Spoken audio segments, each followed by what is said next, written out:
There's no such thing as someone questioning your right of nationality unless they intend to enslave you, or want to control you. And of course, our people have been trained for so many generations, and so if they haven't been taught civics, it can cause some confusion with them only because they have to, think on it and try to work their mind out, if you get the whole point. No different than, like, say, for instance, and to make it very simple, it's very easy for even a child to understand. Like when the Europeans did what they called the Opium Wars against the Manchurians and Chinese, and they called them yellow people. And then some of the people agreed or didn't contest that, go along with that. At that point, they lose their birthrights. And if somebody comes and says, your rights are recognized in the honors of your ancient mothers and fathers from time immemorial. You claim to be other than what your bloodline is, you lose all rights. So it's not just a minor thing. And if someone amongst your own is aiding in or abetting in such a platform, you already know that that person is a part of the operations to enslave you. And this is back to sometimes when our people have been trained over generations and they just, from an informational perspective, don't know better. And they use some of the brand systems and go amongst some of the civilized people around the planet and then get rejected. It confuses them. But if they knew their history, they would understand. Just like if a Chinese come among civilized people, talking about they light-skinned yellow guys, and then wonder why they get rejected, But for some strange reason, our people, even adults, think that human beings are crayons, which are a brand system set up by Dutch masters, and the world knows it, and we're the people that always claim to know Jesus, God, Allah, Moses, the Bible, and if you know all this stuff, you ought to know your bloodline. And so when we, it's almost like declaring that you don't know how to get across the city to get to the train station, but you want to tell people about the 13th planet Nibiru when it's coming through, what time and date and what angle, and what's on the other side of the map over the secret pyramids and the hollow earth and stuff, and the earth is flat and all this kind of stuff. Whether these things are valid or not in reality are irrelevant to civilization when you don't know your own bloodline. And this is back to the point when you're dealing in ancient Samaria, ancient Lemuria, ancient Hikupta, ancient Yucatan, everywhere around the planet, one of the first rules of Earth civilization is man, know thyself.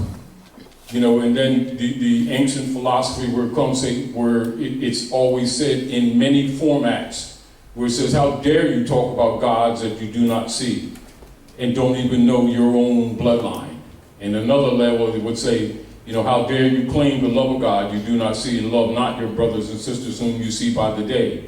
And it's on those principles that the civic principle in law is derived, where it says ignorance of the law is no excuse, because the law is based in your heritable rights that are divine. But it is recognized by civilized nations in the order of what is called the common law. And the common law is the supreme law that trumps civil law, Roman law, the canon law, and other forms or classifications of law. But it is tied to your capacity to relate to and reflect on the ancient traditions and customs of your ancient mothers and fathers from time immemorial, because the civil law is drawn off of that. And they're coming into what is known as maxims of law and maxims of ethics. And those are fundamentals. And when we demonstrate that we're not familiar with them, then we're classified as undesirables. And this is, in essence, when you study Noble Drawley's work, and you study even the divine warning by the prophet for the nation, he gives keys that actually will lead you to these earlier periods. One of the things that I recognize, he'll give multiple keys, and once you start doing research, you'll tie things together. You can also see the past, see what brought you to where you are right now, but also give you an opportunity to intelligently start taking responsibility, which is really what the appeal is, that the prophet's making to us. And he also, reminded the Moors, he said, He said, go back to the state of mind of your ancient mothers and fathers. And of course, as soon as you do that, you start seeing that our concepts are entirely wrong. And he also said the half has not been told, so we don't get complacent and start thinking that when things are presented to you, that they're presented to you all totally clear. And he says, no good is given without its admixture of evil, but you must learn what? Once you learn the science, you learn how to cast that evil off from it. You know, and from a Kabbalistic perspective, it's called separating the wheat from the chaff. You know, meaning that it may come from the same stem, but it has a different purpose.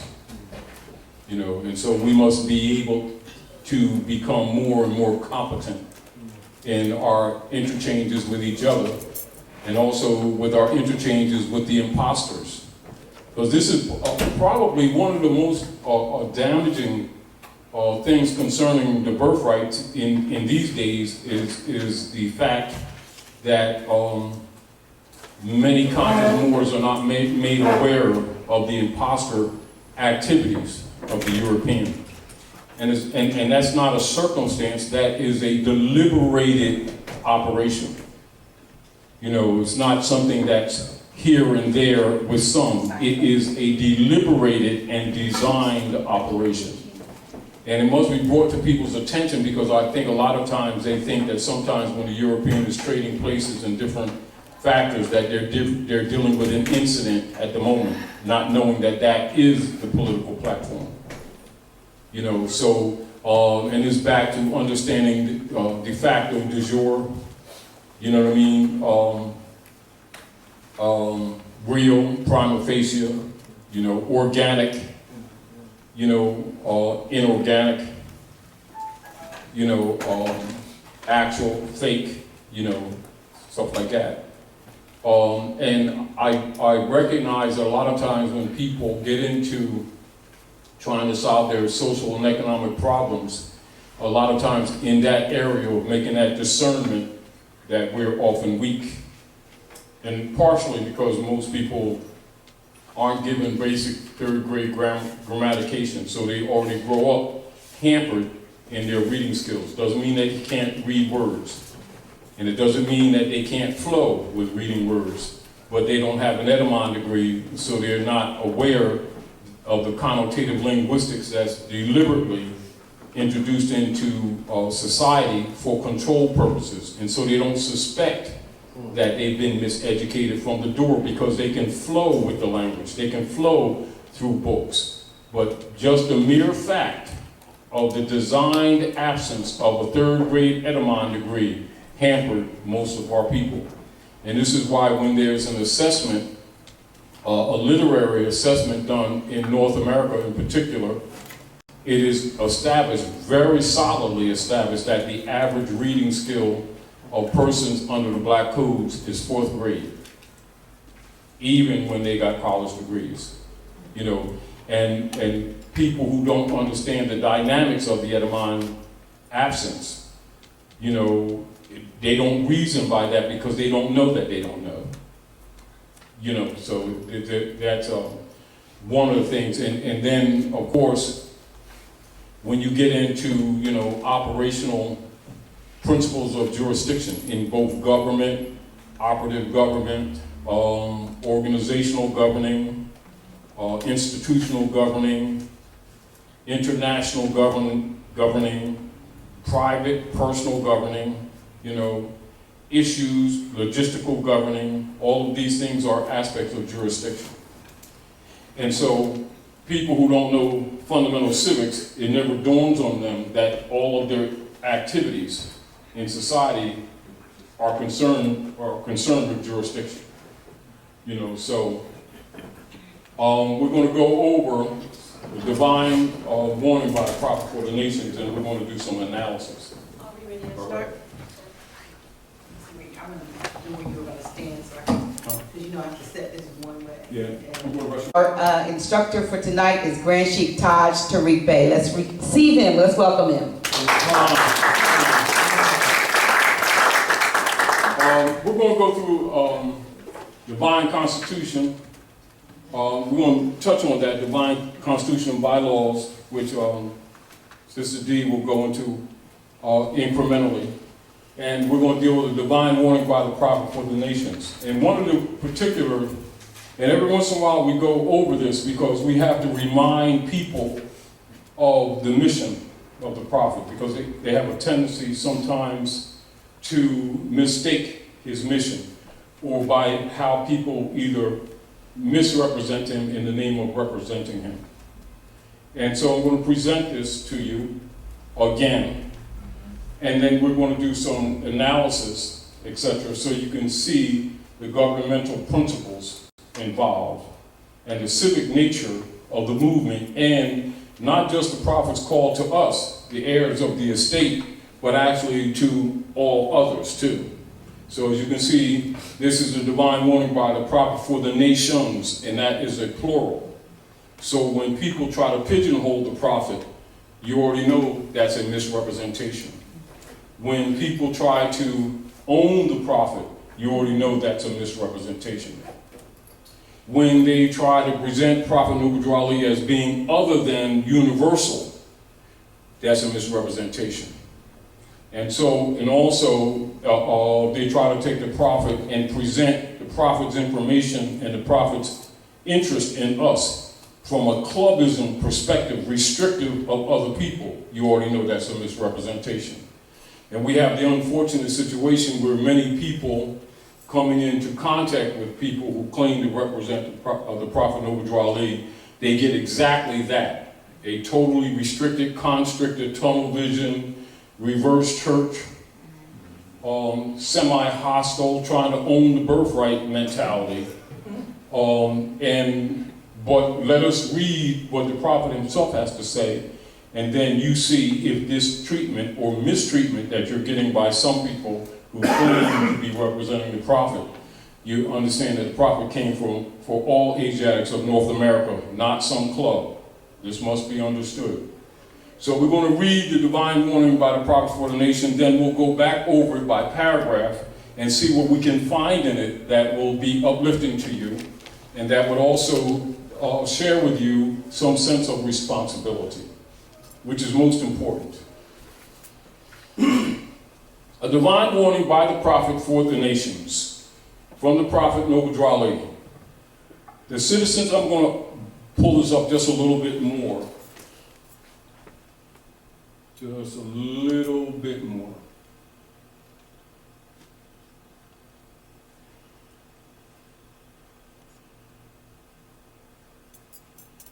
All right. Is that a little better, y'all? Yeah.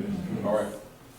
The citizens of all free national governments, according to their national constitution, are all of one family bearing one free national name. Those who fail to recognize the free national name of their constitutional government are classed as undesirables and are subject to all inferior names and abuses and mistreatments that the citizens care to bestow upon them. And it is a sin for any group of people to violate the national constitutional laws of a free national government and cling to the names and the principles that allude to slavery. I, the prophet, was prepared by the great God Allah to warn my people to repent from their sinful ways and go back to that state of mind, to their forefathers' divine and national principles, that they will be law-abiders and receive their divine right as citizens according to the free national constitution that was prepared for all free national beings. They are to claim their own free national name and religion.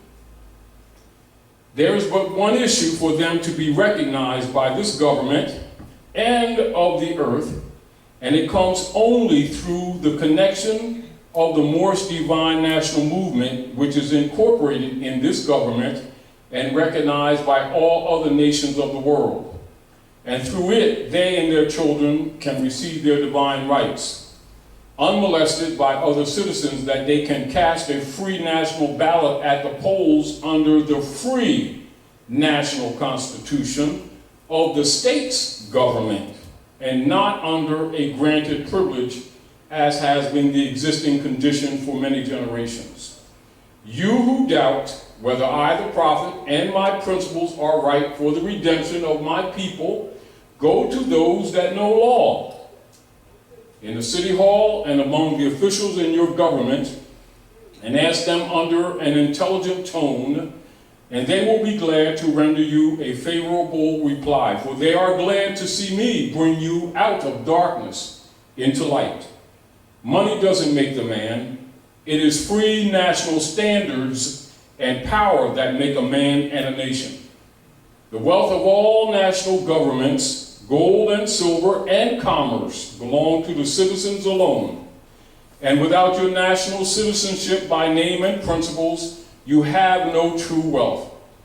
And I am hereby calling on all true citizens that stand for a national free government and the enforcement of the Constitution to help me in my great missionary work, because I need all support from all true American citizens of the United States of America. Help me to save my people who have fallen from the constitutional laws of government. I'm depending on your support to get them back to the constitutional fold again, that they will learn to love instead of hate, and will live according to love, truth, peace, freedom, and justice, supporting our free national Constitution of the United States of America.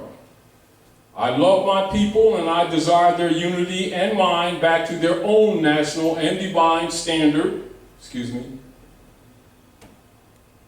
because day by day, they have been violating the national and constitutional laws of their government by claiming names and principles that are unconstitutional. If Italians, Greeks, English, Chinese, Japanese, Turks, and Arabians are forced to proclaim their free national names and religion before the constitutional government of the United States of America, it is no more than right that the law should be enforced upon all other American citizens alike. In all other governments, when a man is born and raised there and asks for his national descent name, and if he fails to give it, he is misused, imprisoned, or exiled. Any group of people who have failed to answer up to the constitutional standards of law by name and principles, because to be a citizen of any government, you must claim your national descent name, because they place their trust upon issues and names formed by their forefathers. The word Negro alludes to the Latin language to the word nigger, the same as the word colored alludes to anything that is painted, varnished, and dyed. And any nation must bear a national descent name of their forefathers, because honoring thy fathers and thy mothers, your days will be lengthened upon the earth. These names have never been recognized by any true American citizens of this day. Through your national name, you are known and recognized by all nations of the earth that are recognized by said national government in which they live. The 14th and 15th Amendments brought the North and South in unit, placing the Southerners who were at the time without power with the constitutional body of power. And at that time, 1865, the free national constitutional laws that was in force since 1774 declared all men equal and free. And if all men are declared by the free national Constitution to be free and equal, since that Constitution has never been changed, there is no need for the application of the 14th and 15th Amendments for the salvation of my people and citizens. So there isn't but one supreme issue for my people to use to redeem that which was lost, and that is through the above statements. Then the lion and the lamb can lie down together in yonder hills, and neither will be harmed, because love, truth, peace, freedom, and justice will be reigning in this land. In those days, the United States will be one of the greatest civilized and prosperous governments of the world. But if the above principles are not carried out by the citizens and my people in this government, the worst is yet to come. Because the great God of the universe is not pleased with the works that are being performed in North America by my people, and this great sin must be removed from the land to save it from enormous earthquakes, diseases, etc.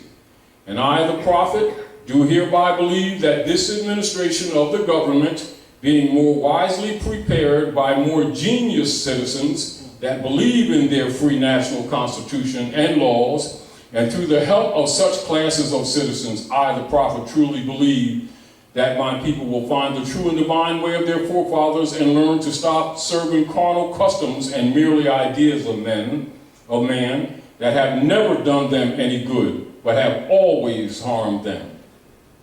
So I, the prophet, am hereby calling aloud with a divine plea to all true American citizens to help me to remove this great sin which has been committed and is being practiced by my people in the United States of America, because they know it is not the true and divine way, and without understanding they have fallen from the true light into utter darkness of sin, and there is not a nation on earth today that will recognize them socially, religiously, politically, or economically, etc. In their present condition and their endeavorment in which they themselves try to force upon a civilized world. They will not refrain from their sinful ways of action, and their deeds have brought Jim Crowism, segregation, and everything that brings harm to human beings on earth. And they fought the Southerner for all these great uses. But I have traveled in the South and have examined conditions there, and it is the works of my people continuously practicing the things which bring dishonor, disgrace, and disrespect to any nation that lives the life. And I am hereby calling on all true American citizens for moral support and finance to help me in my great missionary work to bring my people out of darkness into marvelous light. From the prophet, Moorish Guide, April 19th, 1935. Now, the first thing that you recognize is the things that he warned us of are manifesting now. You know, and again, when you read the divine warning by the prophet for the nations, you'll see that the major nature of this call to the people, and it's not just up to the nations, is totally civic in nature, entirely civic in nature, and historical in nature, and research-oriented in nature, and correctional in nature, and discernment in nature, and distinguishing with the adjective of true American citizens. And then he reminds you to go back to the principles of your ancient mothers and fathers. So what occurs when you do that? You'll find that the concepts that we hold today are incorrect. You know, but again, considering when the prophet presented these, this is from the Moorish Guide of 35, but this concept of instruction was presented to the Moors in general from the very beginning of the movement, starting in around 1910, and to the establishment of the Moorish, the old Canaanite temple, 1913. And of course, due to infiltration and other sellout problems that you have, in 1928, Noble Ali adopted a religious affidavit to the civic organization known as the Moorish Holy Temple of Science, which was registered as a civic organization. And he adopted the religious affidavit, and this had more to do with preserving the order from criminal operations that had been infiltrated through Calvin Coolidge and J. Edgar Hoover, and of course with a lot of ministers who were Masons came into the movement pretending to want to help the people, but with the intentions of misguiding the Moorish movement. And anyone that goes into the FBI papers will find that for themselves, even though it's heavily redacted, is very obvious. And so, again, when some people come into the movement and they start running into people who have titles in the Moorish Science Temple of America, and you see them attacking anybody that even teaches civics, even get close to it, all you need to go to is the FBI papers, and you can see who those persons are. This is another reason why they don't share that kind of information, because logically it would expose them. Nevertheless, all of our people are suffering, you know, and so the movement is for the people, not just people in the temple but for the people at large. You know, and by some people misrepresenting the Moorish movement, some people get the idea that if they're not in the temple, they can't be who they are, which is a false concept. Because your nationality is in your blood. It's a fact, if you get the point. And so this must be understood, and this is, again, why over the years, when I recognize a lot of people being injured by that misconception, which is why a lot of times when we're sharing information, I'll focus on the civic side, because there were so many people that's in the movement who were paid to, encouraged to, and controlled to suppress the civic side of this organization for instruction. But the organization is not the nation, if you get the point. The organization is a vehicle for dispensing information. And as you can see in the divine warning by the prophet reminded you, for those who may have misunderstanding. I'll read this paragraph. See, it says, there is but one issue for them to be recognized by this government and of the earth, and it comes only through the connection of the Moorish divine national movement. He's talking about the overall movement. He's not talking about the temple. Temple is a part of the movement. You must understand this. And a lot of times, you know, if you don't point this out to people, they get misled by people who are trying to control them. You know, because an organization that's compromised is colored. Doesn't matter what name it carries. If you understand, this is why he emphasized to enforce the Constitution. Because the Constitution is drawn off of what you call maxim principles. Principles of maxims of ethics and maxims of law. These are principles that have ancient origin. This is again why when Barack Obama went to Egypt, he exposed that the American Constitution is derived from Muslim law, which it absolutely is. You know, but they won't tell the people that, because if the people do the trace back, and they'll see that the so-called founding fathers were 360-degree Masons, had a Moorish fez, and their Kabbalistic knowledge came from Moors. And that the United States is an appendage of the Moorish Empire. You know, and so this is where you get the Treaty of Peace and Friendship, the peace agreement. And so when you have the peace agreement, so that you'll understand some of the politics that you're dealing with today, and I'll just use dates because of the space issue, you know. So when you're dealing with the Treaty of Peace and Friendship, you're dealing with what? 1786, 87, right? 1836, right? So that's the treaty, right? And then you deal with the Constitution, is what? 1788, 89, right?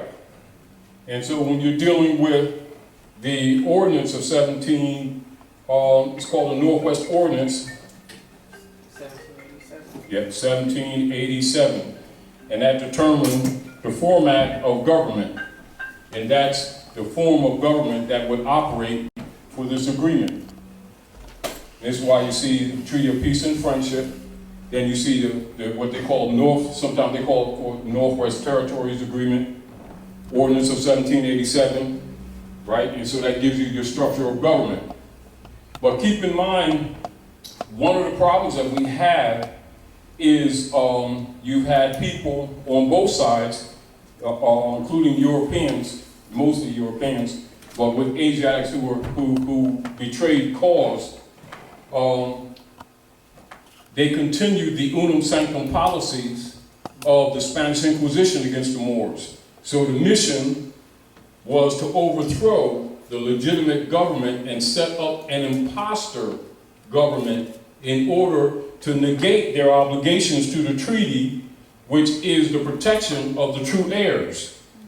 So in doing it, the Europeans started the platform of the Albions, who were brought into treaty pretending that they're the Americans and that we're alien to the land. This is where the brand system comes in, the Negro, black, and color, and then the Europeans putting their family names on us. That takes you off the platform. See, so from a law perspective, when you deny the bloodline, you have no heirship. This is why it's important for them to get the people to agree to be Negro, black, and colored. This is why the cost that, with fiat mostly, but even with a few pieces of silver, if they can get some leader guys to promote these colored brands, Negro, black, and colored engines and all that stuff, because none of those are political realities. They are constructs of German Dutch masters. Particularly, most of the owners of the East Indies, Dutch Indies company that pretty much, the owners pretty much operate and control Manhattan today. And this is also why sometimes they make mockery and they talk about the people gave up their land and their birthright for a string of beads. What they're really saying is they were conversos. Now, so they're talking about what? The rosary beads of Rome. So they converted to Christianity thinking they're going to get a benefit, and they actually sold their birthright.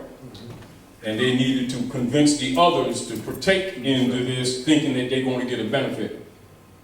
So this is where you get that fake Indian sovereignty, and then they set up the Bureau of Indian Affairs for the Moors who agree to be Indians thinking they're going to get a benefit. They put them in reservations and stuff like that, and then enslave them.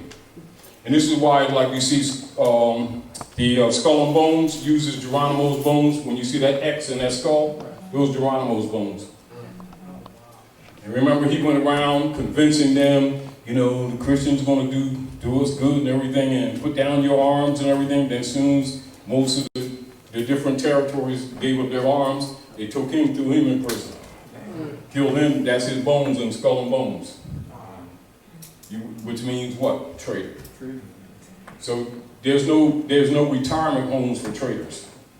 But then you got to remember some of the Shemnites, and the Shemnites are mainly the indigenous. See, we're the Aboriginal, or what you call from Old Amexem.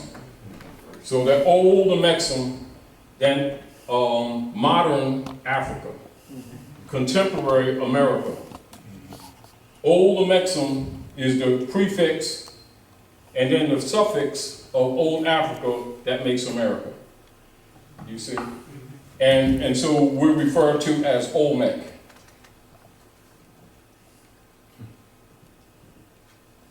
That's why they'll use those ancient, millions of years old heads from the center of civilization, the Yucatan, as a symbol of true civilization on Earth, because they can't even date them, because they actually go beyond millions. So they had to reconstruct history and say that man's been on the planet 6,000 years and the Bible began. No, the Bible is mostly a synopsis of dynasties. And this is the one.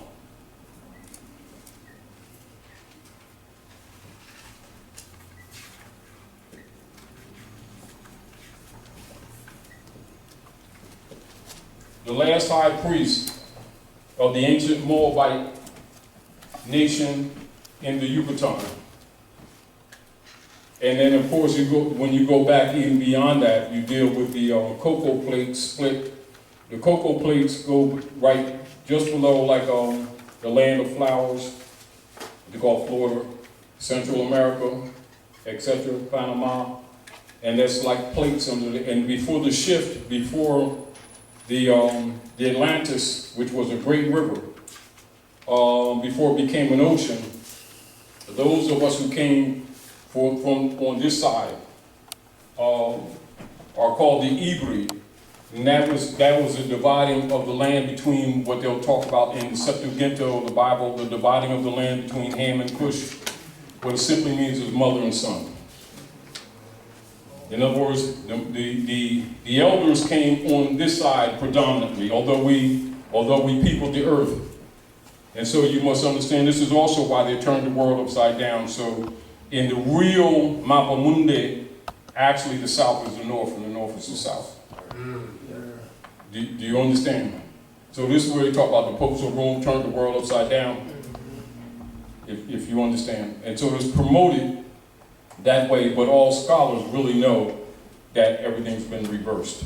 However, with the shift and the making of the great Atlantis, you know, those of us who crossed over are called the Ivri. And this is where you get the corruption of the Ivri is Hebrew. All right? But that's fiction. All right? And then a lot of scholars, in order to confuse the masses, will tell you it's a religion. It's not a religion. It's just the dividing of the land between mother and her offspring. You know, that's all it is. Nothing more than that. Making more than that, you're lying.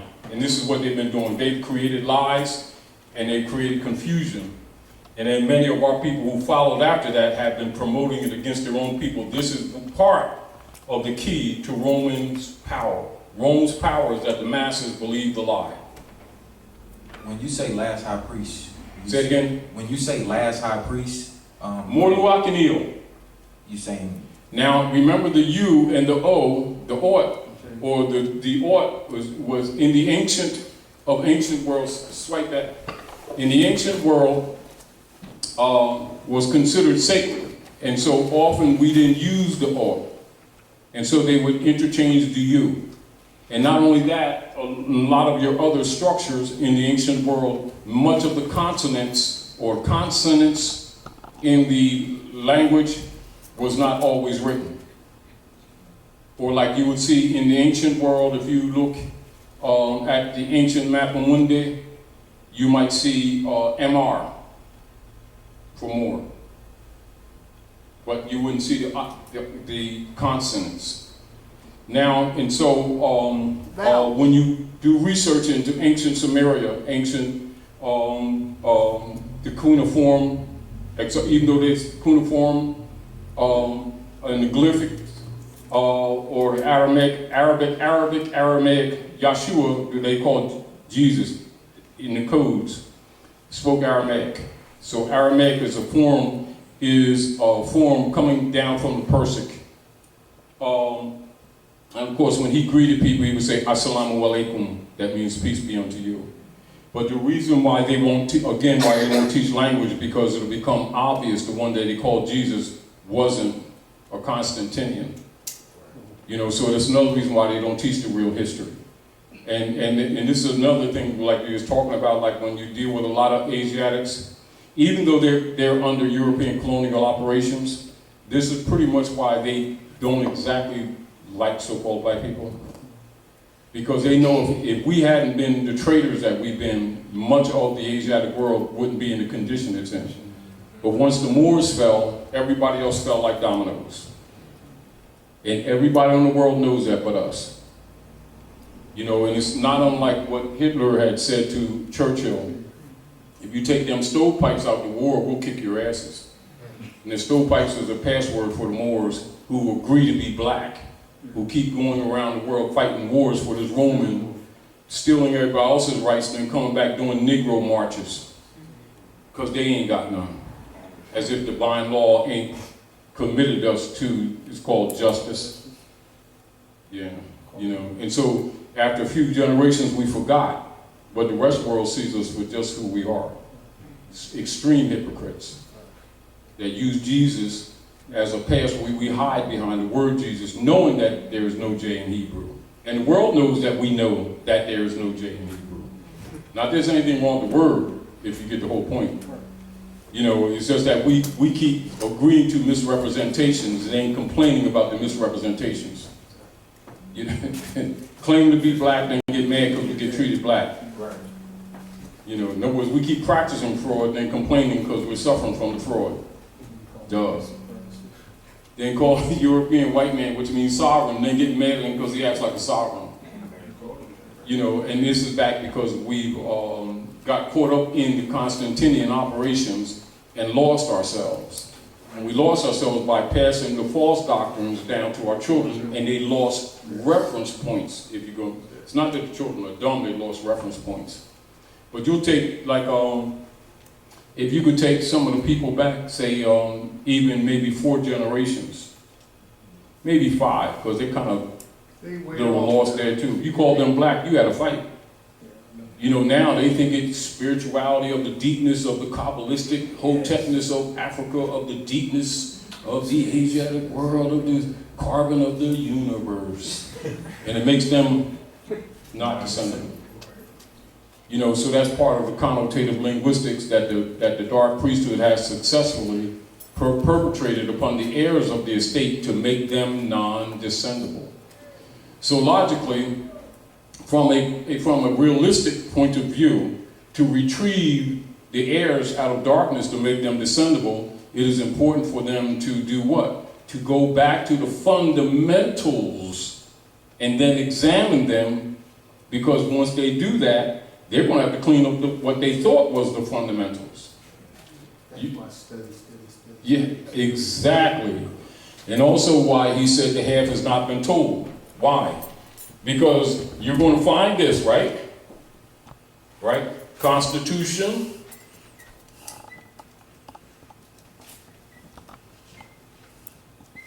For the United States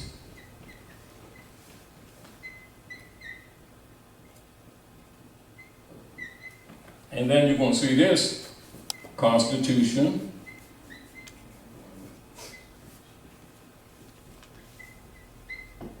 of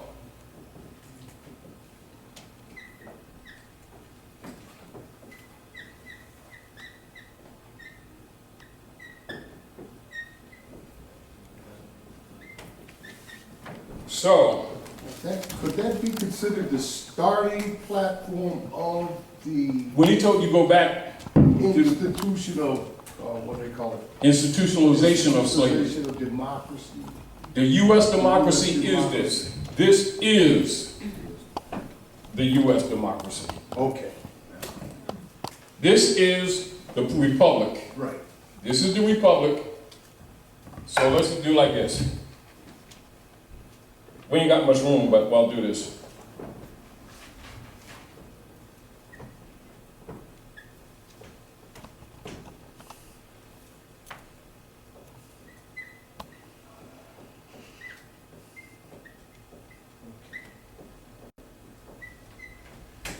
Under this platform, the allodial rights of people, their divine rights in nature, are recognized.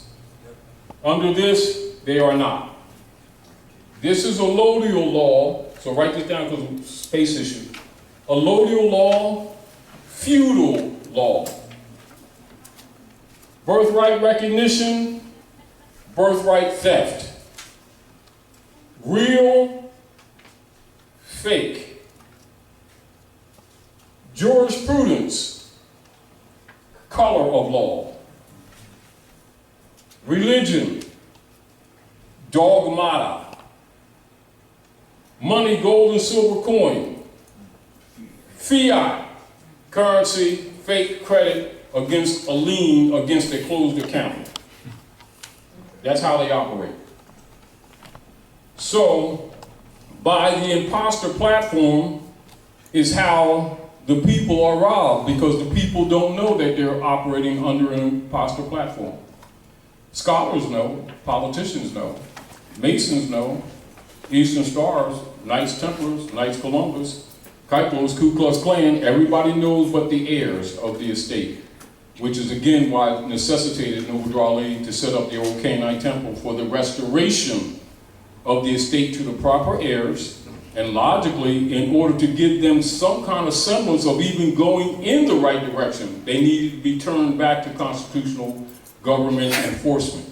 And so as you can see, the divine warning by the prophet for the nation is a social, political, social duty and responsibility laid upon us by the prophet. Now, of course, by people not knowing their history, they don't know that they're heirs. They think they're supposed to just get a job, a job. But the job under Rome is a job, not a job. They just shorten, they just put a long over the O. But it's really Job in the Bible. They're taking everything from you and make you curse your God. But your God is your mother. and your father. It's to honor of your mother and your father. And Allah is actually feminine. Not some man with a turban sitting on some throne left of the cloud type thing. So the honor of your mothers and fathers is the basis of your inheritances. And so without the honor of your mothers and fathers, you have no right of inheritance. This is why it was necessary for the Europeans to remove original article of Amendment 13, which is called the Nobility Clause. And you notice that 13, it harmonics with the governing of the womb. This is also why when they build structures, what they call buildings, they will not acknowledge a 13th floor. They're called a mezzanine. Because it's to recognize the matriarchy principle of civilization on the earth planet, which is a matriarchy, not a patriarchy. But for the dark priesthood to rule, they have to pretend to love woman while suppressing her at the same time. You get the point? And this is why they started murdering her sons in front of them, so that the women would start emasculating her sons to protect them. But on the long run, then she has no husband, because most of us feel rejected. When you study us, and you study the society, particularly with Asiatic men, most of Asiatic men don't talk, not even to each other, because of pride. But you'll see even most men feel disconnected from their families. And it's a matter of time whether or not they break and just leave. So what that does, that leaves the women without protection. Now Rome is going after them. This is where the prison population is accelerating, and it's predominantly women now. This is the carrying out of the unum sanctum policy. To separate the males from the females, and then, because most of the men, not understanding what our relationship is, just feel pretty much used. Or like we're just bill payers in a convenient piece of meat. And after a while, you have a few, after training, and because it involves so many areas of sensitivity, most people won't talk about it or even admit it. But they act it out. And then many men, if you study a lot of the men as we grow up, many of us get caught in that cycle of looking for the elusive butterfly. And some people call it dogging. And they're unhappy, but they're running. They're seeking what they cannot find. If you understand. But in some ways it's used as sort of like a pride thing, or to make them feel like they're empowered, but the real deal is they're unhappy. But they won't admit that either. If you get the whole point. Yeah. And then Rome controls them through the fiat currency. So the family cannot prosper because he controls the Job. And the Job is built on fiat. And no matter how much enumeration, mathematics can be put on paper, the value is actually reduced to the opposite. So he will never be able to properly care for his family. You see?